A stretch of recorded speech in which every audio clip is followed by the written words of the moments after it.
Good morning, children. This is lecture 2 of chapter Structure of Atom.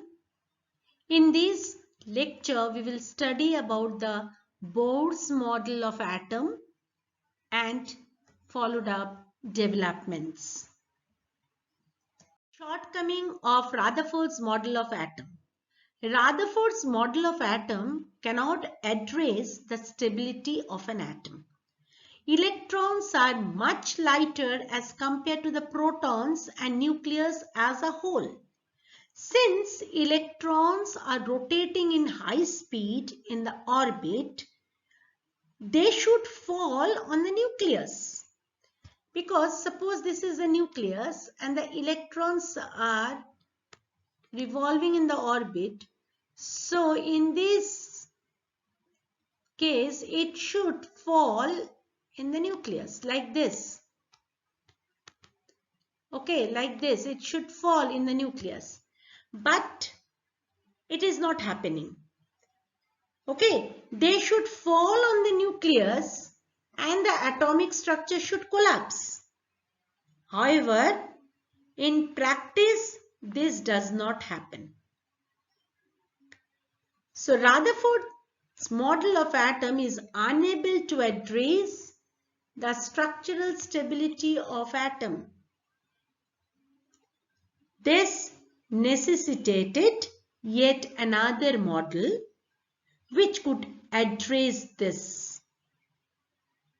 Bohr's model of atom was proposed in this perspective.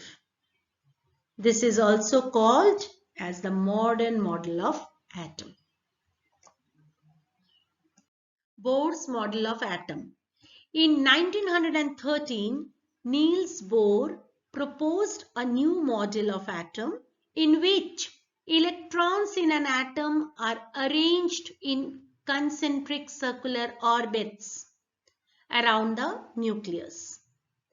Bohr's model is essentially a modified version of Rutherford's model.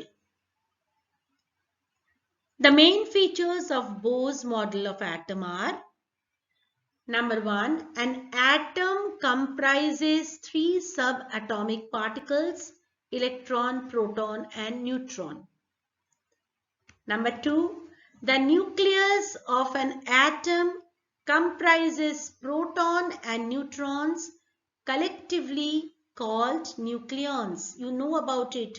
The nucleus of an atom comprises proton and neutrons, and collectively it is called nucleons. Next, electrons have negligible mass. Most of the mass of an atom is centered at the nucleus. Next, an atom is electrically neutral. The number of electrons and protons are same. Already I have explained this to you. Next, electrons in an atom move around the nucleus in circular orbits, which are called shells.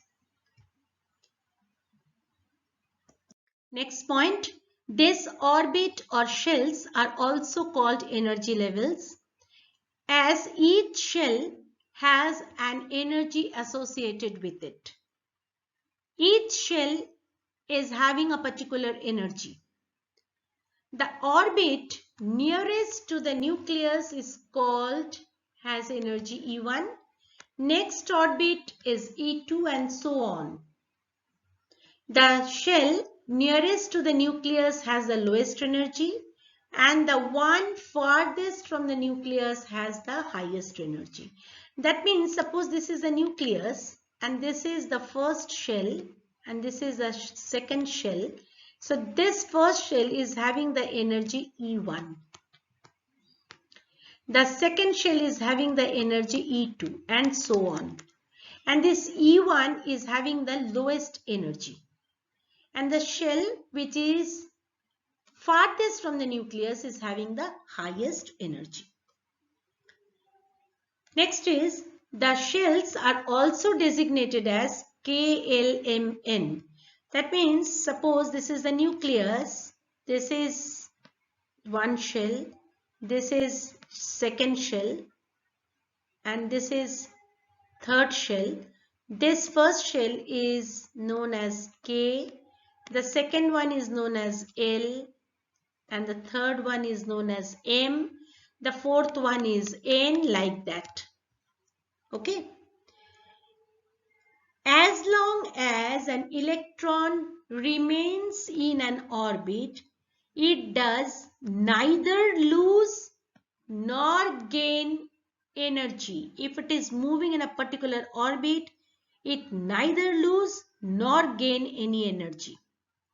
When an electron absorbs energy, it may move from lower energy level to higher energy level.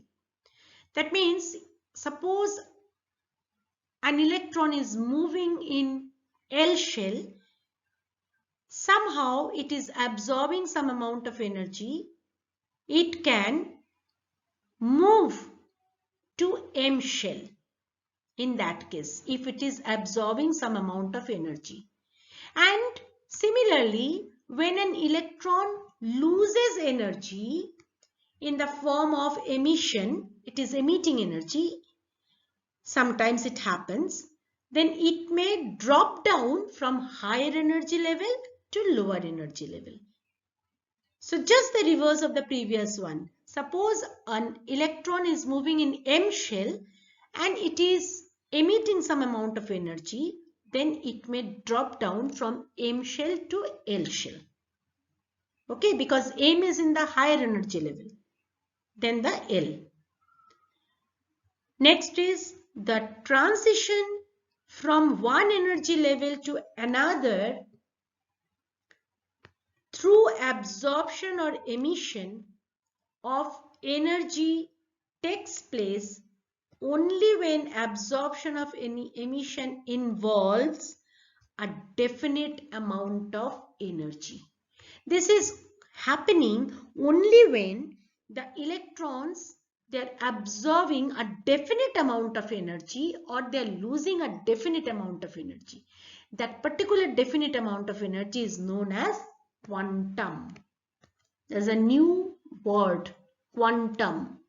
They have to emit or they have to absorb particular energy, that is a quantum of energy, and then only they can move from one energy level to another energy level. That is, it can go up or it can come down. But it has to emit or absorb a certain amount of energy. That is the quantum of energy. The structural stability of an atom. Electrons move in their own shells having definite amount of energy. I already told you about it. Under normal conditions, electrons neither gain nor lose energy and remain in their own shell. This is very important. Under normal conditions, electrons neither gain nor lose any amount of energy and they are remaining in their own shells. Now, attractive force experienced by the nucleus towards electron is counterbalanced by the centrifugal force experienced by the electrons due to their circular movement, and hence they do not fall on the nucleus and the atom is stable. This is called structural stability of an atom, which could not be explained by Rutherford model of atom. What actually it is saying, suppose this is the nucleus and the electron is moving in this orbit. Now there is a force, attractive force between the nucleus and the electron. Because the nucleus is having positive charge, because the proton is present there, and electrons are having negative charge. So there is always an attraction between the nucleus and the electrons. So why the electron is not falling, not getting attracted towards the nucleus, and it is just moving in its own orbit. Because it is true that there is an attractive force experienced by the nucleus towards the electron. That is counterbalanced by, as the electron is moving in the orbit, so there is a force which is acting in the outside, which is known as centrifugal force, which is normal to this force. So they counterbalance each other. Okay, which is tangentially. This force is acting tangentially to the orbit. Okay, the direction of the force is the tangentially it is acting. And these two forces, this attractive force and this centrifugal force, they counterbalance each other, and that is why the electrons are keep on moving in its own orbit and atom is stable. Okay, am I clear? Next is the number of protons in the nucleus is equal to the number of electrons. This makes the atom electrically neutral. This is called electrical neutrality of atom. The first one is the structural stability of the atom, and this is electrical neutrality of the atom. This question is coming, why atom is electrically neutral? Explain. Now, atomic number. The number of protons present in the nucleus of an atom is called atomic number. This is usually denoted by Z. As in an atom, the number of protons is equal to number of electrons. The atomic number of an element with the charge 0, if the charge is 0, is also called the number of electrons. Now, atomic number Z is equals to number of protons is equals to number of electrons. Now, suppose if it is said number of protons of an atom is equals to 6. Okay, then what is its atomic number? So it is 6 because the number of proton is 6. You know that atomic number is equals to number of proton. But suppose it is said number of electron is 4. So what is its atomic number? So atomic number is not the number of electron, but you know that in an atom, number of electron is equals to number of proton. So if number of electron is 4, number of proton is also equals to 4. And you know that number of proton is equals to atomic number. So if the number of electron 4 is given, its atomic number is also equals to 4. Am I clear? Based on the atomic number of different elements, they are arranged in a tabular form called modern periodic table. In the next class, you will learn about the modern periodic table. Mass number. The total number of protons and neutrons present in the nucleus of an atom is called mass number. It is usually denoted by letter A. So, if an element with symbol X and the atomic number Z and the mass number A is generally represented in this way. X, A, Z. The number of neutrons is equal to mass number A minus number of proton. Okay. The atomic number and the mass number of first 20 elements are given here. You have to learn it.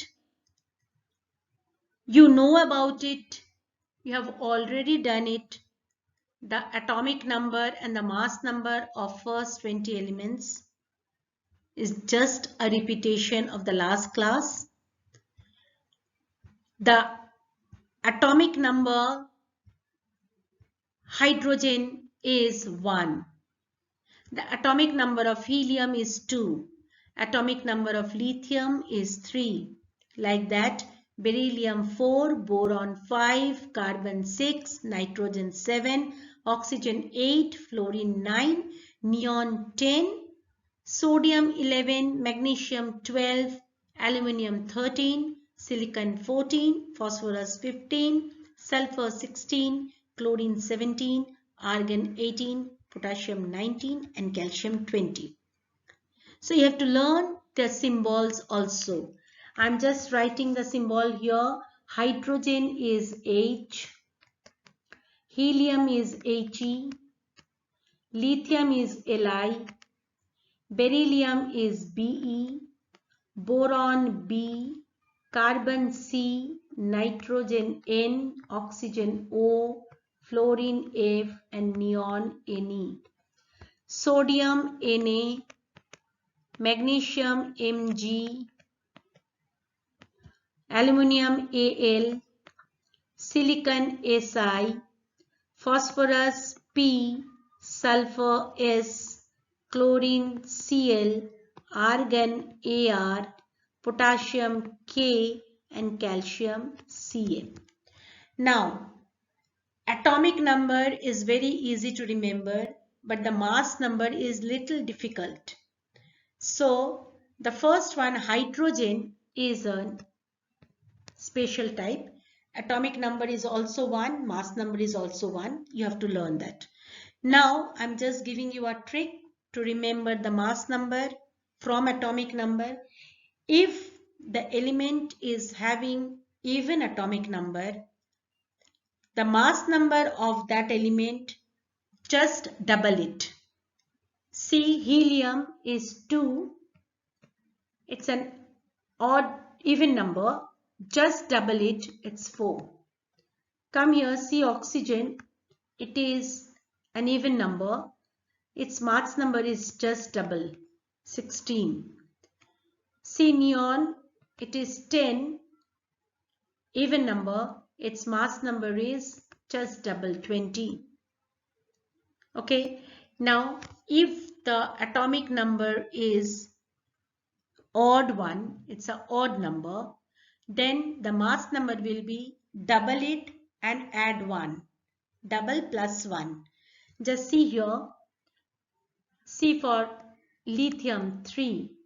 Now lithium is 3, so just double it. It's an odd number. 3 2s are 6 plus 1. That means 6 plus 1, that is 7. See, sodium is 11, odd number, so just double it. 22 plus 1, 23. Okay, in this way you can remember it. Only 3 exceptions are there.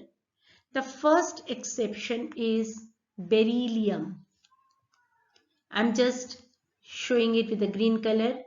Beryllium is 4th. It is an even number, so it should be just double. So its mass number should be 8, but it is 9. So this is an exception. Next exception is nitrogen. Nitrogen, it's having an atomic number 7, which is an odd number. It should be double plus 1. So the mass number should 15. It is 14. Okay, this is 14. You have to remember. And the third one is argon.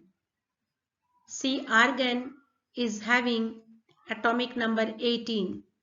It is an even number, so it should be 36, just double, but it is 40. So please remember these 3. And one more I want to tell you here. Chlorine is showing 35, but actual atomic number of chlorine is 35, mass number is 35.5. The mass number of chlorine is 35.5. So you will write 35.5 only. Okay. Isotopes. Atoms of the same element having same atomic number but different mass number are called isotopes. Atoms of the same element having same atomic number but different mass number are called isotopes. This means isotopes of an element will have the same number of protons because atomic number same, and electrons but different number of neutrons. Mass number is different. Atomic number same means they are having same number of protons but mass number is different. That means number of neutrons is different. See that hydrogen has 3 isotopes. One is protium, another is deuterium, third is tritium. All these 3 are having same atomic number 1, 1 and 1. And mass number 1, 2 and 3. So, the 3 isotopes of hydrogen is having different number of neutrons. The first one is having no neutrons. The second one is having 1 neutron and the third one is having 2 neutrons. Okay, all the 3 isotopes have the same atomic number but different atomic mass. That is 1, 2 and 3 respectively. Clear?